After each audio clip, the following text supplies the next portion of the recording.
beaucoup d'émotion que je prends la parole cet après-midi pour vous souhaiter la bienvenue au lancement de Pays en Lumière. Pays en Lumière est une initiative que nous avons rêvée depuis plusieurs années et qui se concrétise aujourd'hui à cette 29e édition du FESPACO. Cette rue féerique que nous inaugurons aujourd'hui n'est pas qu'un assemblage de lumière et de magie.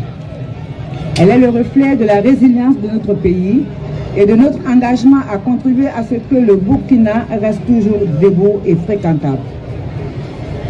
Pays en Lumière se veut un espace de résilience, de découverte touristique, de partage, de brassage culturel, où il est donné de découvrir ou redécouvrir pour certains les valeurs culturelles et touristiques de notre pays.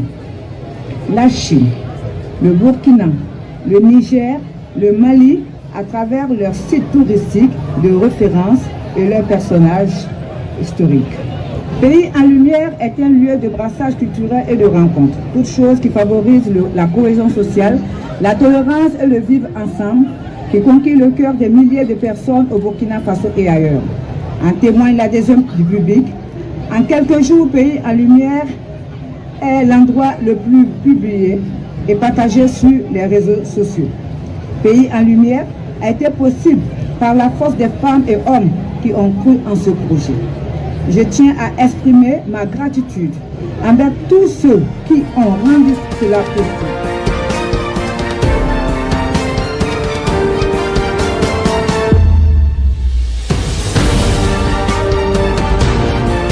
Aujourd'hui, je suis encore conforté en arrivant sur cette belle place où cohabitent des parapluies, parasols de différentes couleurs avec des guirlandes lumineuses.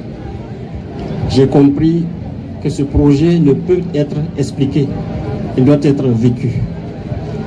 Et en cela, je voudrais féliciter encore Madame Ouedraogo pour cette énième folie. Je suis heureux et honoré d'avoir été associé à ce projet. Un tel projet demande beaucoup d'imagination, de magie, d'invention. Et en voyant l'équipe qui vient d'être présentée, j'ai compris qu'elle était aussi engagée et entourée d'hommes et de femmes engagés. Merci de nous avoir associés à ce projet. Pays en Lumière, je pense que le concept ne pouvait mieux tomber. Les choix des couleurs et la symbolique des couleurs qui ont été expliquées coïncident avec un contexte que nous vivons.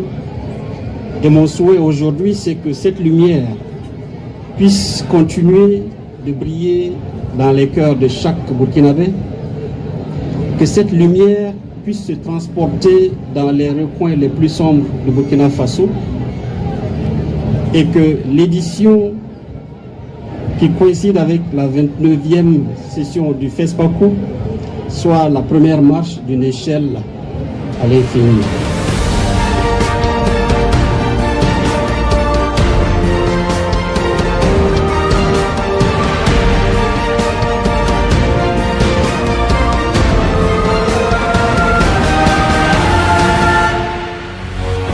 Face 7, une autre facette de l'information au Burkina Faso.